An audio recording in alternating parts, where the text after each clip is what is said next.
सर्वच आयांसाठी आता मी खास टिफिन रेसिपीज तुमच्यासाठी घेऊन येणार आहे.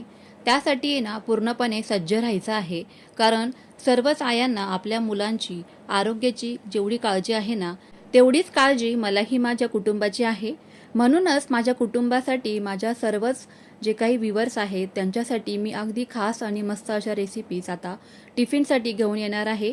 त्यामुळे तुम्ही जर का अजूनही चॅनेलला सबस्क्राईब केलं नसेल तर पटकन सबस्क्राईब करून टाका आणि त्याचसोबत बाजूलाच असलेले बेल आयकॉनही प्रेस करा, म्हणजे तुम्हाला अशा मस्त झटपट पौष्टिक छान छान रेसिपीज पाहता येतील. सर्वच रेसिपीज झटपट कशा बनवता येतील, त्यासाठी कोणत्या प्रकारची पूर्वतयारी करायची, हे सर्वच अगदी डिटेलमध्ये मी माझ्या व्हिडिओमधून तुम्हाला सांगतच असते. आज आपण पौष्टिक असा मूगडाळीपासूनचा डोसा बनवतोय. यामध्ये भरपूर असं प्रोटीन असणार आहे, शिवाय बनवायलाही खूप सोपं आहे. रोजच्या भाजीचं आता टेन्शन मिटणार आहे.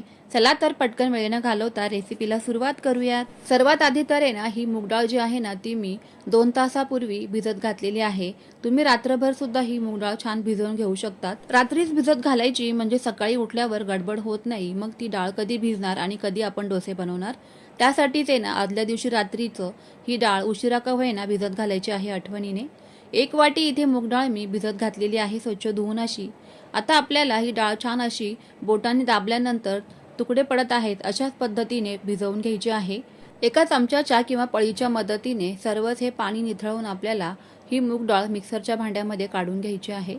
शक्यतो या पद्धतीचं मोठं मिक्सरचं भांडं वापरायचं आहे. मूग डाळीमध्ये भरपूर प्रमाणामध्ये प्रोटीन आहे, फायबर आहे, त्याचबरोबर भरपूर असे विटॅमिन्स आपल्याला मूग डाळ खाल्ल्यामुळे मिळतात, ज्यामुळे आपलं जे काही वजन आहे ते सुद्धा नियंत्रणात राहतं. भरपूर प्रमाणामध्ये यामध्ये फायबर असल्यामुळे आपलं जे काही पोट आहे ना ते भरलेलं राहतं आणि लवकर भूक लागत नाही. आता यामध्ये आपल्याला मूग डाळीसोबतच अर्धी वाटी बारीक रवा घ्यायचा आहे. म्हणजे जर का 1 वाटी मूग डाळ भिजवलेली असेल तर त्यासाठी इथे अर्धी वाटी रवा घ्यायचा आहे. रवा कोणताही जाड किंवा बारीक असा वापरला तरी पण चालणार आहे. त्यानंतर यामध्ये 2 मोठे टोमॅटो घालायचे आहेत, लाल पिकलेले, आणि थोडंसं अगदी पाणी घालायचं आहे, एकदम पाणी घालायचं नाही. मूग डाळ जी आहे ना ती बऱ्यापैकी आपण भिजवून घेतल्यामुळे त्यामध्ये पाण्याचा अंश आहे, त्यामुळे खूप जास्त पाणी घालायचं नाही. या पद्धतीचं दाटसर आपल्याला इथे बॅटर बनवून घ्यायचं आहे. ज्या पद्धतीने आपण डोसे बनवतो ना तांदळाच्या पिठाचे, तसंच आपल्याला इथे दाटसर हे बॅटर बनवून घ्यायचं आहे. आता हे मिक्सरमधलं जे काही बॅटर आहे ना ते एका मोठ्या बाउलमध्ये काढून घ्यायचं आहे. मूग डाळ अगदी व्यवस्थित भिजल्यामुळे मिक्सरमध्ये अगदी बारीक अशी ही वाटली गेलेली आहे, तुम्ही इथे पाहू शकताय. बॅटरची थिकनेस कन्सिस्टन्सी पाहून घ्या. यापेक्षा पातळ किंवा यापेक्षा आपल्याला दाटसर बॅटर बनवायचं नाही. चवीपुरतं यामध्ये मीठ घालायचं आहे आणि अर्धा चमचा यामध्ये भाजलेली जिरा पावडर घालायची आहे. जिऱ्यामध्ये B12 हे विटॅमिन जे आहे ना ते भरपूर प्रमाणात असल्यामुळे आपल्या आहारामध्ये जिऱ्याचा समावेश केला गेलाच पाहिजे. अख्खे जिरे जर असतात ना तर ते आपण जर काही या बॅटरमध्ये घातले तर ते दाताखाली येऊन कडवट देखील लागतात आणि मुलं मग खाण्याचा कंटाळा करतात. म्हणूनच आहे ना अशा वेळेला ही जी जिरा आहे ना तर तो अगदी भरपूर असा भाजून तव्यामध्ये आपल्याला ह्याची मिक्सरमध्ये मस्त अशी बारीक एकदाच पावडर करून ठेवायची आहे छोट्या डब्बीमध्ये, म्हणजे ती तुम्हाला कधीही उपयोगाला येते ऐन टाईमाला. फ्रीजमध्ये ही पावडर अगदी बनवून ठेवा, मस्त अगदी महिना ते 2 महिने अजिबात खराब होत नाही. आता इथे आपल्याला नॉनस्टिकच्या पॅनवरती हे डोसे बनवायचे आहेत, तर त्या पॅनवरती मी काही पाणी शिंपडून घेते, म्हणजे तवा जर का खूप तापला असेल तर त्याचं जे काही टेम्परेचर आहे ते मेंटेन राहील. 1 ते 1.5 पळी इथे आपल्याला बॅटर या तव्यावरती घालून घ्यायचं आहे आणि या पद्धतीने पसरवून द्यायचं आहे पातळसर असं. अगदी मस्त असं आपलं हे बॅटर इथे बनवून तयार झालेलं आहे आणि असा हा डोसा बनवण्यासाठी शक्यतो नॉनस्टिकच्या पॅनचा वापर करा. आता यावरनं काही तूप घालायचं आहे, म्हणजे आपला जो काही डोसा आहे ना तो मस्त असा क्रिस्पी आणि कुरकुरीत बनवून तयार होईल. आता यावरून डेकोरेशनसाठी मी काही कोथिंबीर घालत आहे. तुमच्याकडे जर का पनीर असेल किंवा चीज तुम्हाला घालायचं असेल तर तुम्ही घालू शकता, म्हणजे मुलं आणखीनच आवडीने खातील. तुम्ही जर का वजन कमी करण्याच्या प्रयत्नामध्ये असाल ना तर ही रेसिपी तुमच्यासाठी अगदी परफेक्ट आहे. या पद्धतीचा सकाळचा नाश्ता बनवला ना, 1 डोसा जरी खाल्ला ना तरी पोटभरीचा आहे. पावसाळ्यामध्ये बऱ्याच आजारांना मुलांनाही सामोरं जावं लागतं, त्यामुळे जर का असं पौष्टिक अन्न खाल्लं ना की त्यांचीही रोगप्रतिकारक शक्ती वाढतच असते. पौष्टिक आणि अगदी चविष्ट असा हा डोसा बनवून तयार होतो. मोठ्या गॅसवरती एक बाजू आपल्याला भाजून घ्यायची आहे आणि त्यानंतर दुसऱ्या बाजूने सुद्धा अगदी गॅस स्लो करून क्रिस्पी आणि कुरकुरीत असा हा डोसा भाजून घ्यायचा आहे. सकाळच्या घाई गडबडीमध्ये अगदीच पौष्टिक आणि चविष्ट असा हा डोसा इथे बनवून तयार होणार आहे. टिफिनला सुद्धा तुम्ही आरामशीर मुलांना देऊ शकता, कारण दिवसभरासाठी सुद्धा हा जो डोसा आहे ना, तो अगदी मऊ लुसलुशीत तसाच राहतो. अजिबात कडक होत नाही, वातडल्यासारखा देखील होत नाही. एकदा तुम्ही नक्कीच ट्राय करून बघा. आता इथे आणखीन एक डोसा तुम्हाला बनवूनच दाखवते. तापलेल्या तव्यावरती हलकंसं पाणी शिंपडून तो गार करून घ्यायचा आहे. त्यानंतर पळीने आपल्याला हे जे काही बॅटर आहे ना, ते एकसारखं सर्वच बाजूनी पसरवून द्यायचं आहे. जितका तुम्हाला पातळ आवडतो तितकाच हा पातळ पसरवून द्यायचा आहे.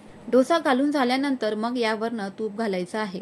म्हणजे त्याचा जो काही क्रंचीनेसपणा आहे ना, किंवा कुरकुरीत जो आहे ना डोसा, अगदी छान बनवून तयार होतो.